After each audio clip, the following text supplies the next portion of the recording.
Bonjour mesdames et messieurs, bon réveil et bienvenue dans ce 6h30. Le président de la République Alassane Ouattara a échangé hier, mercredi 19 avril, avec une délégation des femmes de Côte d'Ivoire. Ces femmes intellectuelles, commerçantes et du milieu rural sont allées, après le grand rassemblement du 8 avril dernier au Palais de la Culture, sont allées donc réitérer leur soutien au chef de l'État. Je vous propose de suivre ces réactions. Ce qui a été fait pour les femmes depuis 6 ans est important, mais à mon sens, ce n'est pas assez. Et surtout que, personnellement, j'aurais bien voulu faire beaucoup plus. Le soutien que vous m'apportez, mais vraiment un soutien inestimable, important. Voyez-vous, je dois vous dire que être président de la République, c'est un véritable sacerdoce. Quand nous avons vu en janvier, en février, cette dégringolade du prix du cacao sur les marchés internationaux, que nous avions pris l'engagement de fixer le prix à 60% du prix international. Et là, quand nous avions fixé le prix en octobre, les prix étaient à 1800, 1900 francs sur le marché de Londres. Et petit à petit, les prix ont commencé à descendre. Et au mois de janvier, le prix du cacao est tombé à 1300, et ensuite à 1200, et même à 1100, qui est le prix que nous servons aux producteurs. Alors je dis, mais c'est quand même pas possible. Cela veut dire que 60% de 1100, c'est 660 francs. Je dis, mais vous vous rendez compte, nous pourrions être obligés de payer à nos paysans la moitié de ce qu'on leur payait il y a quelques mois. J'en ai vraiment souffert. Et la veille de la décision, et je dois le dire, passer de 1100 francs à 700 francs, c'était vraiment une douleur extrême pour moi. Parce que je me dis, mais ces paysans qui ont tant travaillé, qui ont bien travaillé, à qui on n'a rien à reprocher, en plus, la qualité du cacao est meilleure. Et nous voilà obligés de réduire donc le prix du cacao de 1100 francs à 700 francs. Autant j'ai été heureux pendant 5 ans parce que tout allait bien, le cacao montait tous les jours. J'appelais la caisse et je leur disais, oh là là, c'est formidable, je vais augmenter à nouveau le prix du cacao. Et là, cette année, nous avons été dans l'obligation de le faire. C'est vous dire que quand j'ai vu cette manifestation de soutien pendant une période aussi difficile, mes chères sœurs, ça m'est allé droit au cœur et je devais vous le dire.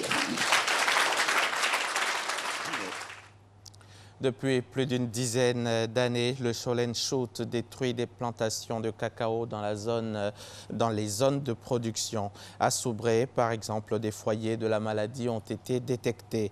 Ce sont des milliers d'hectares qui sont attaqués avec une incidence notable, l'appauvrissement des producteurs. Le Conseil du café cacao, avec ses partenaires de la plateforme du partenariat public-privé, s'attaque à la racine du mal en procédant à l'arrachage des plants, le seul remède valable pour l'éradication du mal. Comment cette attaque est-elle organisée et comment cela est perçu et vécu par les producteurs? Élément de réponse dans ce reportage signé Noël Niagno.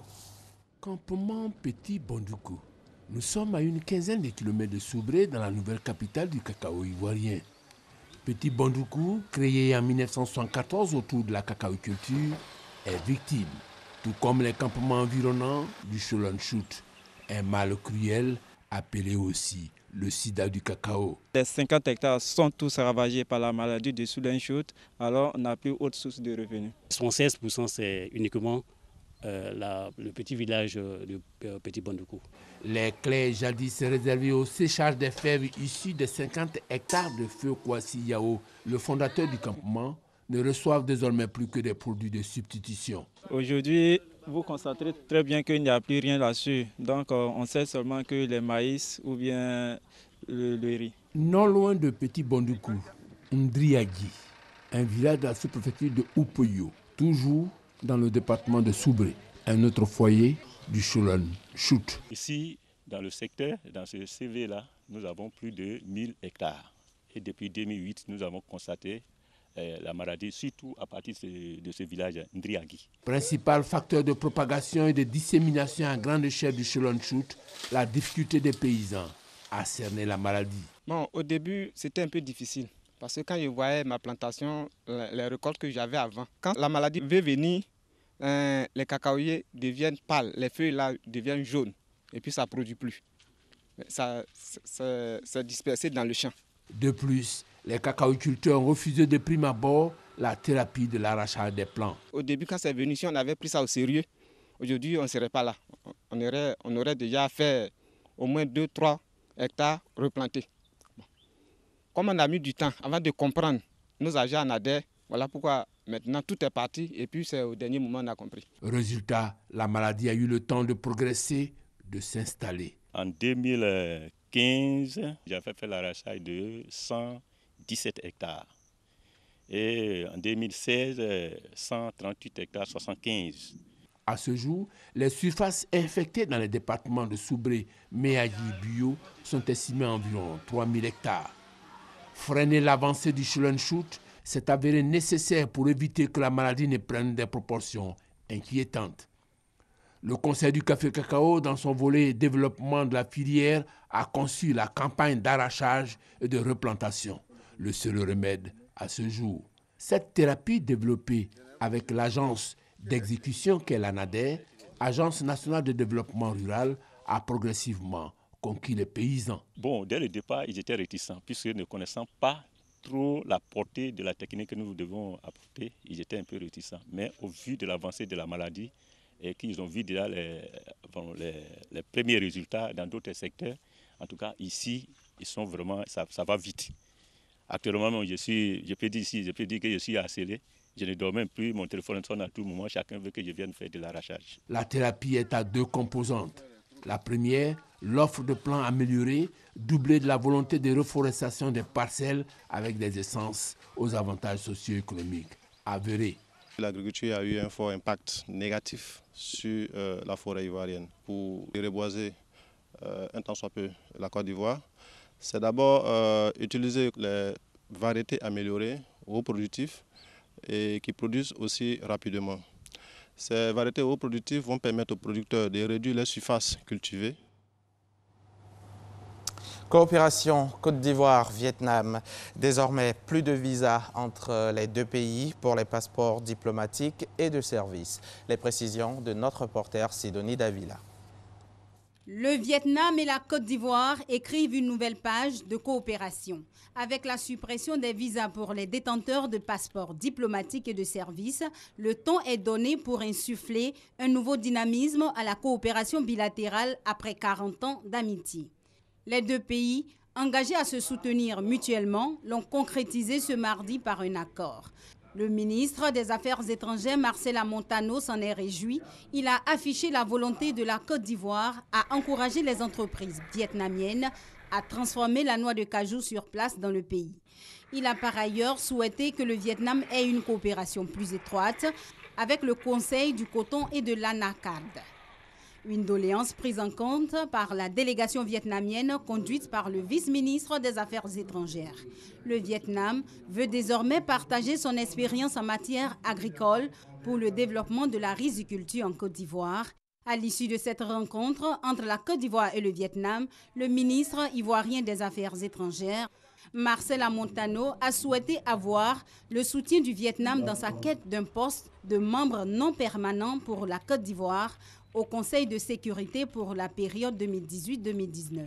La candidature du Vietnam à un poste de membre non permanent pour la période 2020-2021 au Conseil de sécurité pourra de ce fait bénéficier du soutien de la Côte d'Ivoire.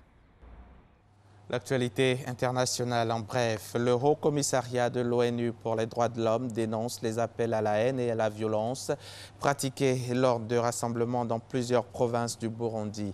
D'après le HCDH, les Imbonerakure, la Ligue des jeunes du CNDD-FDD, mais également des responsables du parti au pouvoir ou de l'administration ont tenu de tels propos. Au Gabon, le dialogue national est effectivement entré dans sa phase politique. Après 3 semaines consacrées au recueil des propositions de la société civile, la cérémonie d'ouverture a été présidée au stade de l'amitié sino-gabonaise par le Premier ministre Emmanuel Issoze Ngondé, qui était, pour la circonstance, entouré des coprésidents du dialogue pour l'opposition et la majorité. Jean Ping continue de bouder ce dialogue alors que les conclusions qui seront issues seront transformées en loi de la République. Après une mission en RDC, des enquêteurs du Haut-Commissariat des Nations Unies aux droits de l'homme ont fait une nouvelle série de découvertes macabres. À Kananga, au moins 40 personnes ont été tuées par l'armée du 28 au 30 mars, la plupart lors d'une opération de porte-à-porte dans le quartier de Nganza. 3 autres ont été tués également dans le quartier de Katoka. À cela s'ajoute la découverte de 17 nouvelles fosses communes au Kasaï central. Sans surprise, la Chambre des communes britanniques a voté hier mercredi 19 avril à une très large majorité en faveur d'élections législatives anticipées par 522 voix contre 13. Avec le soutien de l'ensemble des députés, la Première ministre Theresa May prévoit donc un scrutin le 8 juin prochain. Au Venezuela, l'opposition au président Maduro, dont c'est le 6e rassemblement depuis le début du mois, a défilé en masse hier mercredi dans les rues de Caracas. Elle a promis qu'il s'agirait de la mère de toutes les manifestations pour exiger des élections anticipées et le respect du Parlement, la seule institution qu'elle contrôle. 3 personnes ont été tuées dans le cadre de ces manifestations. Le leader de l'opposition, Enrique Capriles, a appelé à une nouvelle journée de mobilisation ce 20 avril. Nous allons terminer ce journal par le prix Félix Houphouët-Boigny pour la recherche de la paix, édition 2017 donc, dont les